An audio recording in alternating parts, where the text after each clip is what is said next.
Hello friends, मैं देवराज आप सभी का यूनिक कैरियर पॉइंट पर स्वागत करता हूं। सभी को नमस्कार, राम राम, जय श्री कृष्णा, सत श्री अकाल। जैसा कि आपने देखा था, सेकंड यूनिट भी खत्म हो गई थी, आपकी थर्ड यूनिट पर आ गए हैं, जिसका नाम है विभिन्न पहलुओं का आकलन। और थर्ड यूनिट का पहला क्वेश्चन है क्वेश्चन नंबर 310, यानी कि 310। बुद्धि कार्य करने की एक विधि है, यह कथन किसने कहा है?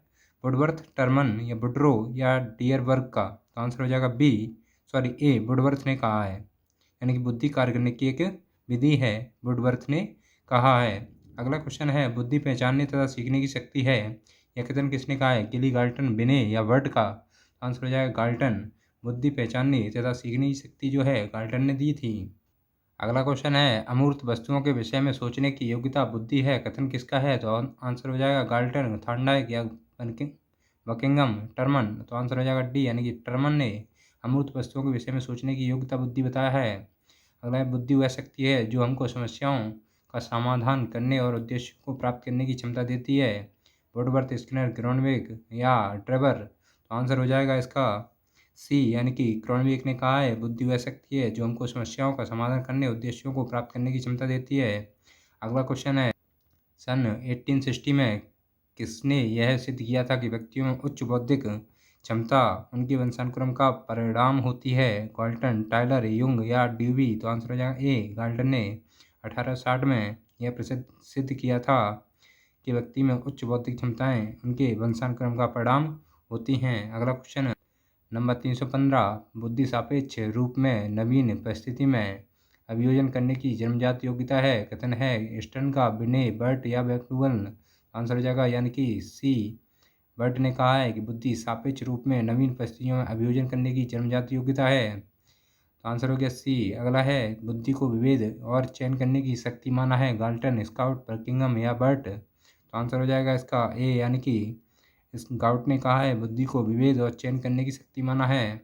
अगला क्वेश्चन है बुद्धि व्यक्ति की एक समग्र और संपूर्ण मानसिक योग्यता है, किसने कहा है? बिने, वर्ट, स्टर्न या बैचलर? आंसर हो जाएगा सी, स्टर्न ने कहा है बुद्धि व्यक्ति की एक समग्र और संपूर्ण मानसिक योग्यता है। आंसर हो गया स्टर्न। अगला है क्वेश्चन नंबर 380, बुद्धि उचित प्रकार से सोचने, सही निर्णय लेने, समालोचन करने की क्षमता है, यह कथन किसने कहा है? तो आंसर हो जाएगा बिने, यानी कि ए। अगला कथन है यह कथन किसने कहा है? बुद्धि सामवर्धित चिंतन है, तो आंसर हो जाएगा बी, यानी कि स्पीरमैन ने। अगला क्वेश्चन आपकी बुद्धि अपेक्षाकृत नई परिस्थितियों में समायोजन करने की जन्मजात योग्यता है, कथन किसने कहा है?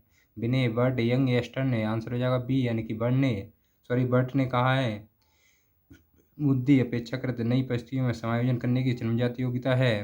अगला कथन है जीवन की अपेक्षाकृत नवीन परिस्थितियों में अपना सामंजस्य करने की व्यक्ति की योग्यता ही बुद्धि है। विंटरनर, बर्ट, स्टर्न या युंग? आंसर हो जाएगा विंटरनर ने कहा है जीवन की अपेक्षाकृत नवीन परिस्थितियों से अपना सामंजस्य करने की व्यक्ति की योग्यता ही बुद्धि है। अगला क्वेश्चन है बुद्धि किसी व्यक्ति के द्वारा उद्देश्यपूर्ण ढंग से कार्य करने, तार्किक चिंतन करने तथा वातावरण के साथ प्रभावपूर्ण ढंग से क्रिया करने की सामूहिक योग्यता है। Burt, Bachelor, Nunn, Jung? Answer हो जाएगा बी, बैचलर ने कहा है बुद्धि किसी व्यक्ति के द्वारा उद्देश्यपूर्ण ढंग से कार्य करने, तार्किक चिंतन करने, वातावरण के साथ महत्वपूर्ण ढंग से क्रिया करने की सामूहिक योग्यता है। अगला कथन कहा है बुद्धि अतीत अनुभवों के आधार पर जन्मजात प्रवृत्ति को सुधारने की योग्यता है, मैकडूगल, बर्ट या नन, युंग? तो आंसर हो जाएगा ए, मैकडूगल ने कहा है कि बुद्धि अतीत अनुभवों के आधार पर जन्मजात प्रवृत्ति को सुधार करने की योग्यता है। आंसर हो गया ए, यानी कि मैकडूगल। अगला है बुद्धि सीखने की योग्यता है, बर्ट, नन, बकिंगम, स्टर्न? तो आंसर हो गया सी, यानी कि बकिंगम ने कहा है बुद्धि सीखने की योग्यता है। अगला क्वेश्चन है बुद्धि अधिगम करने की क्षमता अथवा अनुभवों से लाभ उठाने की योग्यता है, कथन किसका है? नन, डियरबोर्न, स्टर्न या बर्ट? आंसर हो जाएगा बी, डियरबोर्न का है। अगला कथन है बुद्धि नवीन और विभिन्न प्रकार की परिस्थितियों में उचित प्रकार से समायोजन करने की योग्यता है, तो आंसर हो गया क्रूज ने कहा है।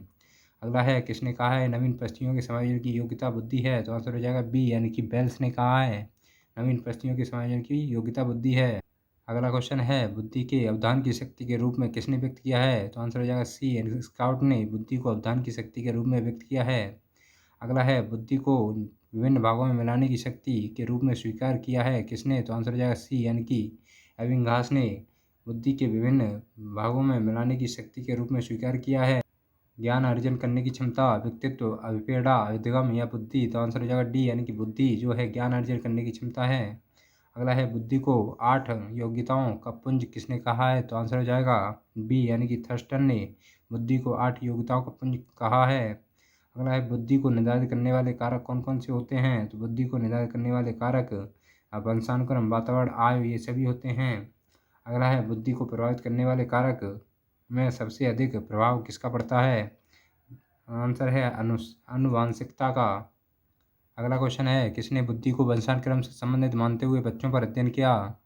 F.N. फ्रीमैन, स्पीयरमैन, बिनी स्टर्न। तो आंसर हो जाएगा ए, यानी कि F.N. फ्रीमैन ने क्या किया था? वंशानुक्रम से संबंधित मानते हुए बच्चों पर अध्ययन किया था। अगला है यमजैक बच्चों में काफ़ी सीमा तक समानता पाई जाती है, यह किसने कहा था? आंसर हो जाएगा इसका बी, यानी कि अर्नोल्ड गैसिल ने कहा था यमजैक बच्चों में काफ़ी सीमा तक समानता पाई जाती है। अगला है बुद्धि एवं प्रजातिगत भेदों का अध्ययन किसने किया था? तो आंसर हो जाएगा बुद्धि एवं प्रजातिगत भेदों का अध्ययन जो है बकिंगम, पोर्टस और बिल्लो एवं जेकेस उपरोक्त सभी ने किया था। अगला है स्पीयरमैन के अनुसार कौन सा कारक वंशानुगत नहीं होता? यह वातावरण द्वारा अर्जित कारक है। परीक्षण एवं वातावरण का इन पर प्रभाव पड़ता है। जी कारक, एस कारक, ए कारक या डब्ल्यू कारक। तो आंसर हो जाएगा बी, यानी कि एस कारक। अगला है बुद्धि का स्रोत है आनुवांशिक अधिगम का परिणाम, स्व तथा वातावरण की अंतःक्रिया उपरोक्त सभी। तो आंसर हो जाएगा डी, यानी कि बुद्धि का स्रोत जो है आनुवांशिक अधिगम का परिणाम, स्व वातावरण की अंतःक्रिया होती है। अगला है बैचलर ने निम्नलिखित में से किन योग्यताओं को सम्मिलित किया है? तर्कपूर्ण चिंतन की योग्यता, वातावरण को प्रभावशाली ढंग से व्यवहार करने की योग्यता, उद्देश्यपूर्ण कार्य करने की योग्यता। तो बैचलर ने तर्कपूर्ण, वातावरण, प्रभावशाली ढंग से व्यवहार करने की तथा उद्देश्यपूर्ण कार्य करने की योग्यता सभी की सम्मिलित किया है। किसने बताया कि बुद्धि के लगभग 50 से 80% भाग का निर्धारण आनुवांशिक भिन्नताओं से होता है? तो आंसर हो जाएगा ए, आर्थर जॉनसन ने बताया कि बुद्धि के लगभग 75 से 80% भाग का निर्धारण आनुवंशिक भिन्नताओं से होता है। अगला है निम्नलिखित में से कौन बुद्धिमान बच्चों की निशानी नहीं होती? एक, जो धारा प्रवाह उचित रूप से संवाद करने की क्षमता रखते हैं, जो लंबे निबंधों को बहुत जल्दी रटने की क्षमता रखते हैं, जो अपने आप को नए वातावरण में समायोजित कर सकता है, या जो अमूर्त तरीके से सोचता है। तो बुद्धिमान बच्चों की निशानी क्या नहीं होती है? तो वो जो लंबे निबंधों को बहुत जल्दी रटने की क्षमता रखता है, यह जो है बुद्धिमान बच्चों की निशानी नहीं होती है। तो आंसर हो गया बी। अगला है बुद्धि की प्रमुख विशेषता है जन्मजात होती है। बुद्धि बुद्धि और ज्ञान में अंतर होता है, या बुद्धि सीखने की क्षमता है। तो ये उपरोक्त सभी जो हैं बुद्धि की विशेषताएं होती हैं।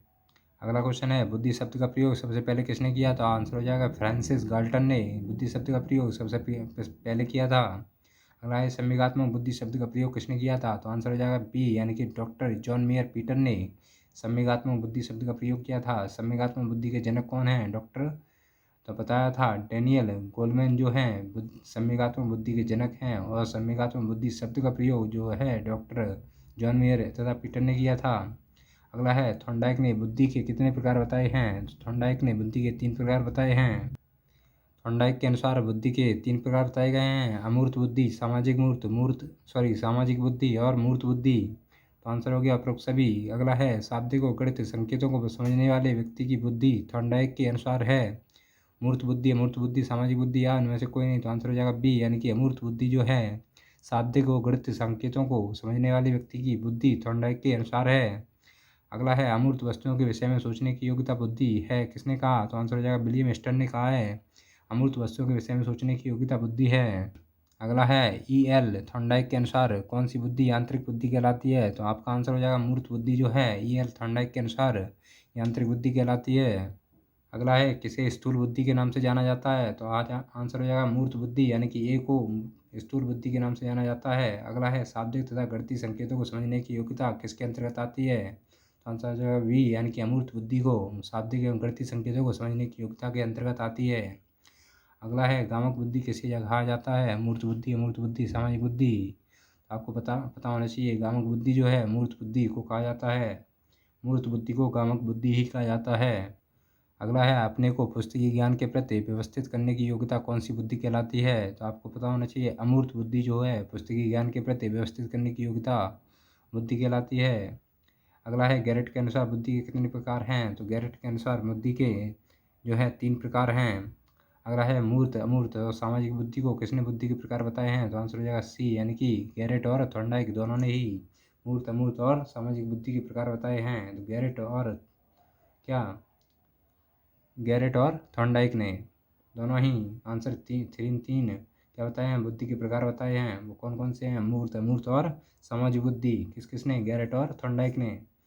अगला है थर्स्टन ने बुद्धि के कितने प्रकार बताए हैं? 5, 6, 7, 8। तो आंसर हो जाएगा सी, यानी कि थर्स्टन ने 7 प्रकार बुद्धि के बताए हैं। अगला है कैटन ने बुद्धि के कितने प्रकार बताए हैं? तो कैटन ने, आपको पता होना चाहिए कि कैटन ने 2 प्रकार बताए हैं। अगला है कैटल के अनुसार बुद्धि के प्रकार कौन कौन से हैं? तो आनुवांशिक और अर्जित दोनों ही प्रकार जो हैं वो कैटल के अनुसार हैं। अगला है तरल बुद्धि किसे कहा जाता है? तो तरल बुद्धि जो है आपकी, ये आंसर हो जाएगा, यानी कि आनुवांशिक बुद्धि को तरल बुद्धि कहा जाता है। अगला क्वेश्चन है ठोस बुद्धि कहा जाता है। ठोस बुद्धि यानी कि अर्जित बुद्धि को ठोस बुद्धि कहा जाता है। तो आपको पता पड़ गया कैटल के अनुसार बुद्धि के 2 भाग हैं, आनुवांशिक और अर्जित। तरल बुद्धि किसे कहा जाता है? तो आनुवांशिक बुद्धि को तरल बुद्धि कहा जाता है। ठोस बुद्धि किसे कहा जाता है? तो अर्जित बुद्धि को ही ठोस बुद्धि कहा जाता है। अगला क्वेश्चन है मेंटल टेस्ट एंड मेजरमेंट के लेखक हैं। तो मेंटल टेस्ट एंड मेजरमेंट के लेखक कैटल हो जाएंगे। अगला है एक तत्व सिद्धांत का प्रतिपादक है टर्मन, स्पीरमैन, बिने या इनमें से कोई नहीं? तो आंसर हो जाएगा एक तत्व सिद्धांत के प्रतिपादक बिने हैं। अच्छा, बुद्धि एक अखंड और अविभाज्य एक ही तत्व से निर्मित है। तो आंसर हो जाएगा बी, एल्फ्रेड बिने ने कहा है कि बुद्धि एक अखंड तथा अविभाज्य एक ही तत्व से निर्मित है। अगला है मनोवैज्ञानिक अल्फ्रेड बिने किस देश से संबंधित हैं? तो मनोवैज्ञानिक अल्फ्रेड और बिने जो हैं फ्रांस से संबंधित हैं। अल्फ्रेड बिने द्वारा दिए गए बुद्धि सिद्धांत को किस नाम से जाना जाता है? तो आपका इकाई सिद्धांत के नाम से जाना जाता है। अल्फ्रेड द्वारा दिए गए बुद्धि सिद्धांत को इकाई सिद्धांत के नाम से जाना जाता है। बुद्धि का 2 खंड यानी कि 2 कारक सिद्धांत किसने दिया? तो स्पीयरमैन ने द्विकारक सिद्धांत दिया था। बुद्धि का द्विकारक सिद्धांत या द्वितीय कारक सिद्धांत जो है स्पीयरमैन ने दिया था। अगला है स्पीयरमैन के अनुसार बुद्धि का कौन सा कारक वंशानुगत नहीं होता? यह वातावरण द्वारा अर्जित कारक है। परीक्षण एवं वातावरण का इस पर प्रभाव पड़ता है। आंसर हो जाएगा बी, यानी कि एस कारक जो है क्या होता है? परीक्षण एवं वातावरण का इस पर कोई प्रभाव नहीं पड़ता है। ये वंशानुगत का प्रकार नहीं है। ठीक है, स्पीयरमैन के अनुसार बुद्धि का कारक जो है वंशानुगत नहीं होता, वो है एस कारक। अगला है किसने अपने सिद्धांत में संशोधन करके तीसरा तत्व सामूहिक तत्व को जोड़ा? आंसर हो जाएगा स्पीरमैन ने अपने सिद्धांत में संशोधन करके तीसरा तत्व सामूहिक तत्व को जोड़ा। अगला है स्पीरमैन के अनुसार कौन सा कारक से तात्पर्य होता है कि प्रत्येक व्यक्ति में हर मानसिक कार्य करने की सामान्य क्षमता भिन्न भिन्न मात्रा में होती है? तो जी कारक से, यानी कि स्पीरमैन ने कहा है जी कारक से तात्पर्य होता है कि प्रत्येक व्यक्ति में मानसिक कार्य करने की क्षमता भिन्न भिन्न होती है। और एस कारक से कहा है कि वंशानुगत नहीं होता है। कौन सा? एस कारक। ठीक है, जी कारक जो बताया है उसका कहा है कि व्यक्ति जो है मानसिक कार्य करने की क्षमता जो है उसकी भिन्न भिन्न होती है। और एस कारक जो है वंशानुगत नहीं होता है। अगला है स्पीरमैन ने किस कारक को मानसिक अर्थ की संज्ञा दी है? तो आंसर हो जाएगा जी कारक। मानसिक अर्थ की संज्ञा किसकी दी है? तो जी कारक को। स्पीरमैन के अनुसार जी कारक है क्या है? आंसर हो जाएगा जन्मजात कारक। ठीक है, जन्मजात कारक यानी वंशानुगत हो गया। अतः क्वेश्चन नंबर 368 जो है एक बार द्वारा रिपीट करते हैं। तो यानी कि इसमें एस कारक जो होता है वो वंशानुकृत नहीं होता है। जी कारक, ए कारक और डब्ल्यू कारक ये सभी जो हैं वंशानुकृत होते हैं, वंशानुगत होते हैं। ठीक है, एस कारक जो है वंशानुगत नहीं होता है। मानसिक क्या स्पीरमैन के अनुसार बुद्धि का कारक यानी कि जी कारक, ए कारक और डब्ल्यू कारक जो है वंशानुगत होता है। ठीक है, अगला है स्पीरमैन के अनुसार किस कारक में परिवर्तन किया जा सकता है? तो आंसर हो जाएगा एस कारक में। स्पीरमैन के अनुसार एस कारक में जो है परिवर्तन किया जा सकता है क्योंकि वह वंशानुकृत नहीं होता। जी कारक, ए कारक और डब्ल्यू कारक जो है वंशानुकृत होते हैं, उनमें परिवर्तन नहीं किया जा सकता। अगला है स्पीरमैन के द्विकारक सिद्धांत को अन्य किस नाम से जाना जाता है? तो आपको पता है एस कारक जो सिद्धांत है जो क्या है परिवर्तन किया जा सकता है, तो आपका स्पीरमैन द्विकारक सिद्धांत के नाम से जी कारक सिद्धांत जाना जाता है। आंसर हो गया ए। अगला है बुद्धि का त्रितत्व सिद्धांत किसने दिया? आंसर है स्पीरमैन ने त्रितत्व सिद्धांत को दिया था। त्रितत्व सिद्धांत जो है स्पीरमैन ने दिया था। ठीक है, बुद्धि का त्रितत्व सिद्धांत। अगला है बुद्धि के त्रितत्व सिद्धांत में कारक हैं, तो आंसर हो जाएगा डी, यानी कि जी कारक, एस कारक और समूह कारक, ये सभी जो हैं त्रितत्व सिद्धांत के कारक हैं। अगला है बुद्धि का समूह कारक सिद्धांत किसने दिया? तो आपको पता होना चाहिए थर्स्टन ने दिया था। थर्स्टन ने बुद्धि का समूह कारक सिद्धांत दिया था। अगला है समूह तत्व सिद्धांत में थर्स्टन के अनुसार समूहों की संख्या कितनी है? तो समूह तत्व सिद्धांत में थर्स्टन के अनुसार समूहों की संख्या आपको पता होना चाहिए कितनी है। वो है आंसर 7, यानी कि समूह तत्व सिद्धांत में थर्स्टन के अनुसार समूहों की संख्या 7 होती है। अगला है बुद्धि के बहुखंड सिद्धांत का प्रतिपादन किसने किया था? तो आंसर हो जाएगा थॉर्नडाइक ने बुद्धि के बहुखंड सिद्धांत का प्रतिपादन किया था। अगला है किसने बुद्धि को विभिन्न कारकों का मिश्रण माना है?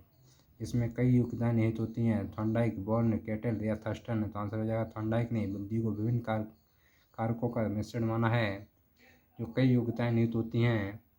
अगला है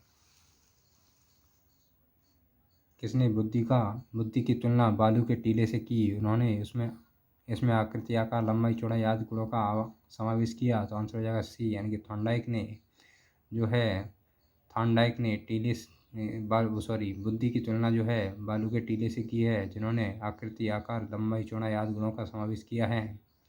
तो आंसर हो गया सी। अगला है किस सिद्धांत को परमाणुवादी सिद्धांत भी कहा जाता है? तो किस सिद्धांत को परमाणुवादी सिद्धांत कहा जाता है? तो आपका बहुतत्व सिद्धांत जो है परमाणुवादी सिद्धांत भी कहा जाता है। अगला है बालू का सिद्धांत बुद्धि के किस सिद्धांत को कहा जाता है? तो आंसर आ जाएगा बहुकारक सिद्धांत। बहुकारक जो है किसने दिया? थॉर्नडाइक ने। अगला है बुद्धि का त्रिविमीय सिद्धांत किसने दिया? तो आंसर हो जाएगा सी, गिलफोर्ड ने। बुद्धि का त्रिविमीय सिद्धांत जो है गिलफोर्ड ने दिया है।